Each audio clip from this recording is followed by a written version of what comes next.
they denigrate. They call us crazy for holding fast to that belief. In their distorted view of the world, they're smarter than we are. They're special. They're more worthy than we are. They know better than we do. And if we dare disagree, they'll scorn us, they'll demonize us, and they'll try to shut us up. We will not be demonized, and we will not be silent. It's time.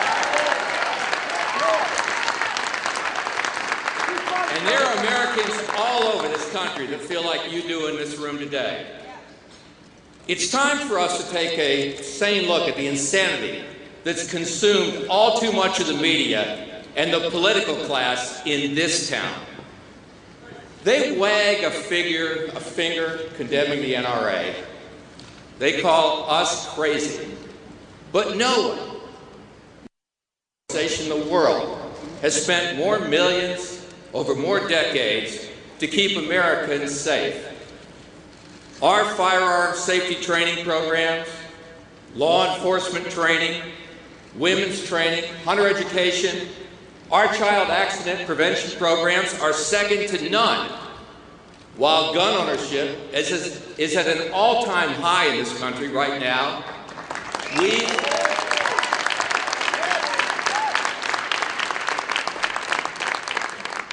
Here's the thing, while that's happened, we've brought accidents in this country with firearms down to an all-time low.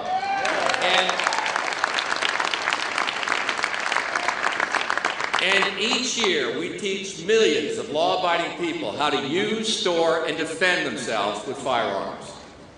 We've been training America's military and law enforcement officers since NRA's founding in 1871.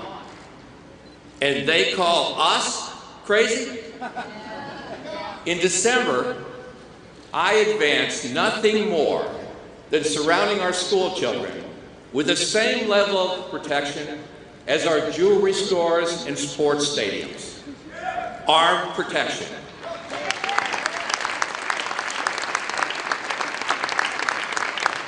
The vast majority of Americans agree and favor trained armed police and security officers in every school. Yes.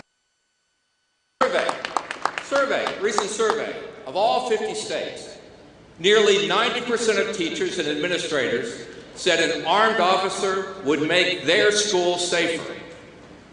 And you know this, there's not a mom or a dad anywhere who wouldn't feel safer seeing a police car in the parking lot when they drop their kids off at school.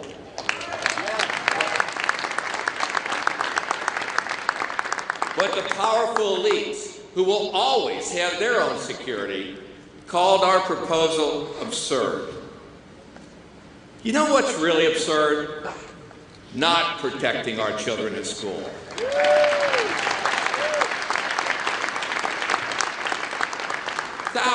Thousands of our schools today remain vulnerable as ever to the evil intentions of a madman. While Janet Napolitano's Department of Homeland Security offers this from its website. Listen to this. If you are caught out in the open and cannot conceal yourself or take cover, you might consider trying to overpower the shooter with whatever means are available, a narrator says. While the video shows an office worker pulling out a pair of scissors out of a drawer. Scissors? That's their answer? Let's get this straight. To protect our children at school, we recommend a trained professional with a gun. They recommend scissors. And they say we're crazy?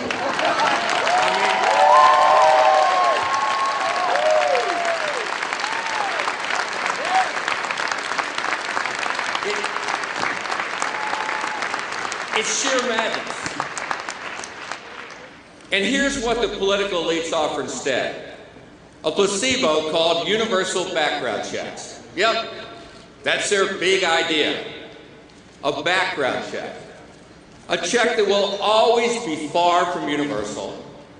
will never make our schools or our streets safer, and will only serve as universal registration of lawful American gun owners. The real goal, and you know it right in your heart, it's the real goal they've been pushing for decades. Criminals won't participate, and the records of the mentally ill will never, ever be part of that check. With all the HIPAA laws and patient privacy issues, the monsters at Tucson, Aurora, and Newtown, those names will never be in the system. And those killers really are crazy.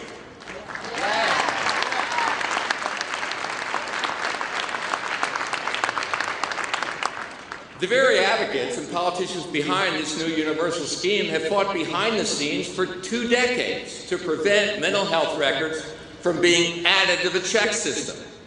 I've been in a bunch of the back rooms where they walk in and they go, we can't do this, we can't do this. Their check only includes good law-abiding people. It's going to be people like you and me. That's who their check will be. That's what they're after. The names of good, decent people all over this great country who happen to own a firearm. To go into a federal database for universal registration of every lawful gun owner in America. That's their answer to criminal violence? Criminalize 100 million law-abiding gun owners in a private transfer? Build a list of all the good people? As if that would somehow make us safer from violent criminals and homicidal maniacs? That's their answer? Are they insane? What's the point of registering lawful gun owners anyway? So newspapers can print those names and addresses for gangs and criminals to access? I mean, you know that's happened before. So that a list can be hacked by foreign entities like the Chinese, who recently hacked Pentagon computers. So a list can be handed over to the Mexican government that, oh, by the way, they've already requested that list from our government. In the end, there are only 2 reasons for government to create that federal registry of gun owners: to tax them or to take them.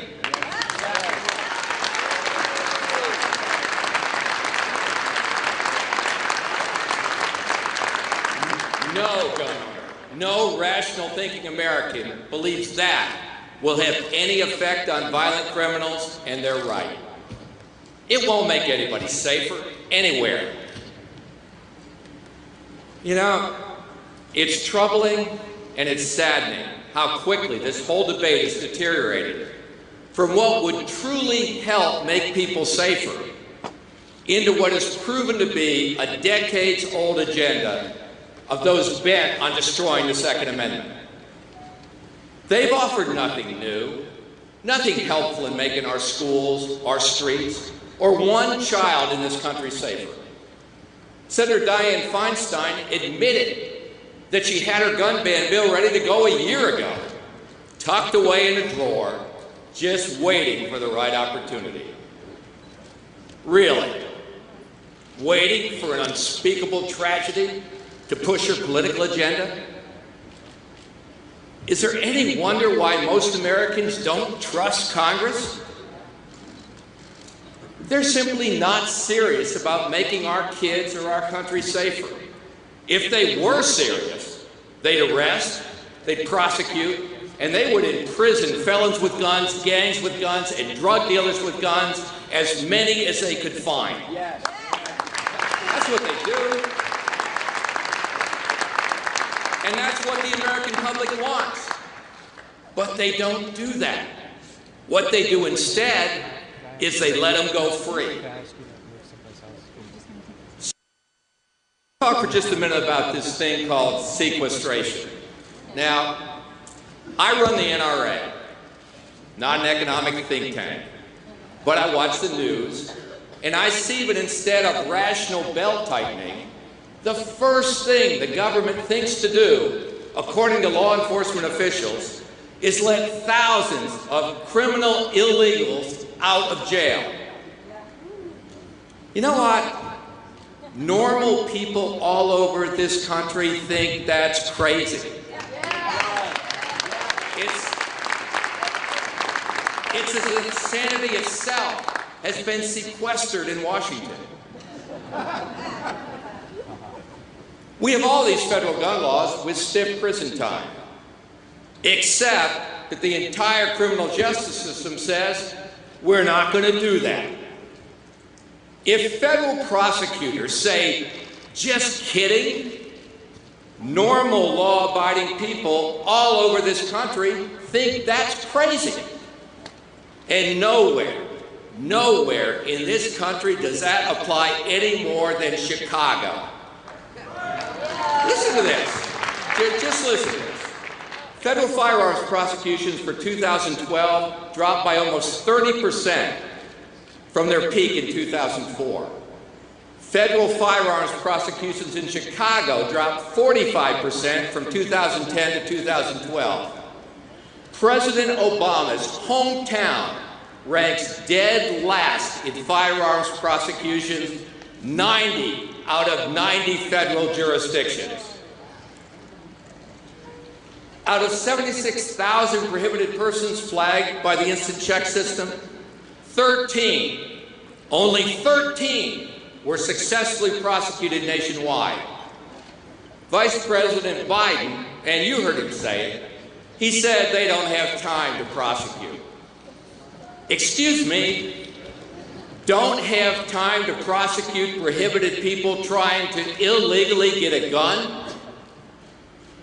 But the Vice President does have time to offer advice to women threatened by an intruder.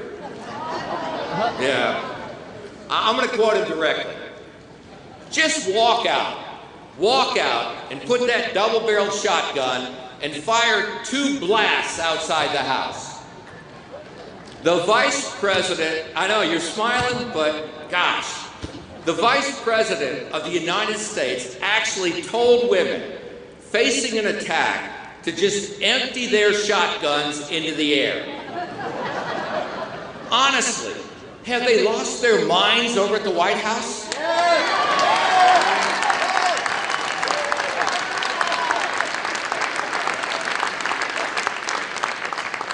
It doesn't make any sense. No doubt the violent predators would love to face a woman armed with a shotgun that's empty. Well, Mr. Vice President, and you feel the same way when I'm going to say it. For 4 decades, you've enjoyed the armed protection of Capitol Police and Secret Service officers, all while trying to destroy the Second Amendment rights of the rest of us. So when it comes to that right, sir, you keep your advice. We'll keep our guns.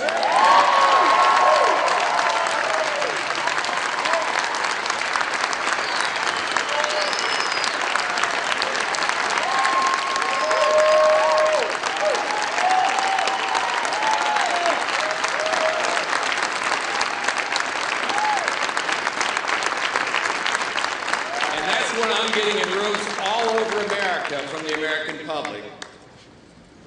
I see a lot of young women here today. Here's some more political advice from the elites who seem to think they know what's best for you young women.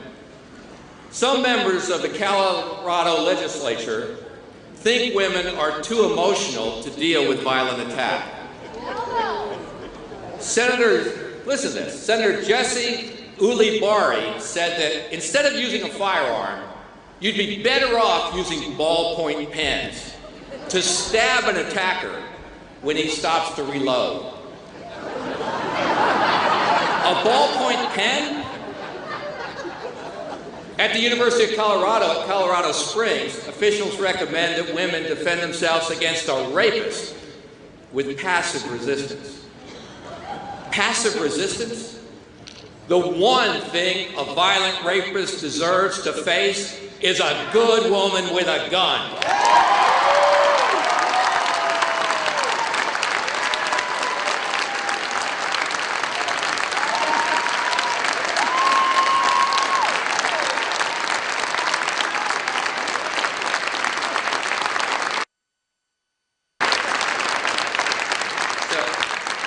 Tracy, they call me crazy, and yet the people doing the finger pointing are saying things that are absolutely bizarre. You know, I can't help but think that as Americans, we all want the same thing. We know our mental health system is in shambles. We all want it fixed. We want criminals with guns prosecuted and incarcerated. We want the federal gun laws on the books right now enforced against felons with guns, drug dealers with guns, and gangs with guns. If they would just do that, those violent criminals wouldn't be on their way to their next crime. They'd be in prison.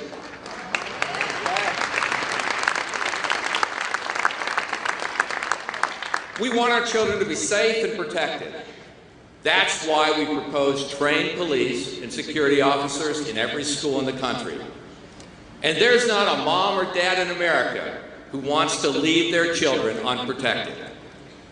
If the Washington elites, if they really wanted the same thing, they would stop trying to demonize law-abiding gun owners all over this country.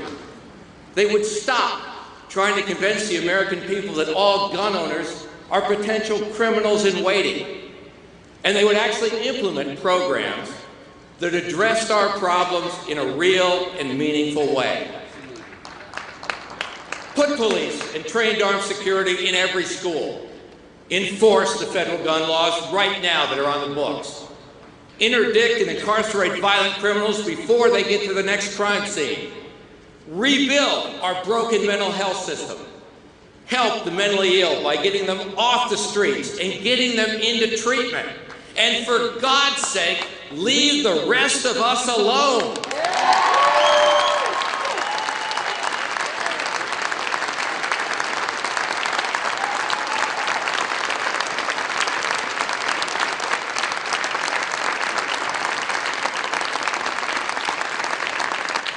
The political class and the media, they just don't get it.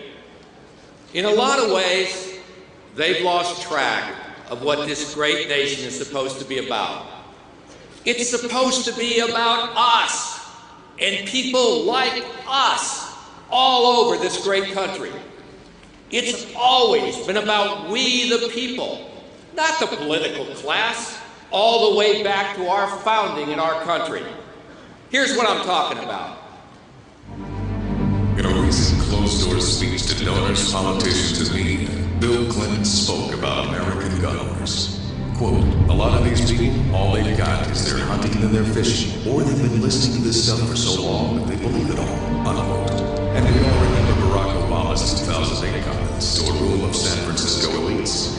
Quote, it's not surprising then they get bigger. They cling to guns or religion, unquote. The arrogance of their superiority requires this reminder. They don't rule us. They don't give us rights. We grant them power. They don't make us safe. We pay to protect them. They don't make us free. We're free already.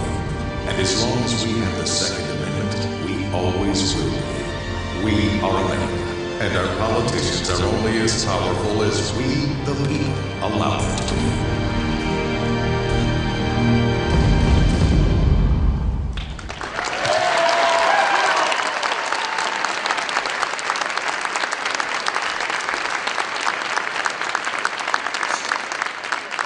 Says it all, doesn't it? We are the people. This is our country. This is a fight for our freedom, the freedom that separates us, each one of us, from every other nation in the world.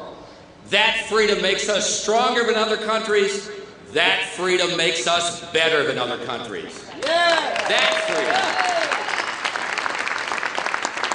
freedom is now on the line now, and in 2014, in 2016, and in every political fight in your lifetime.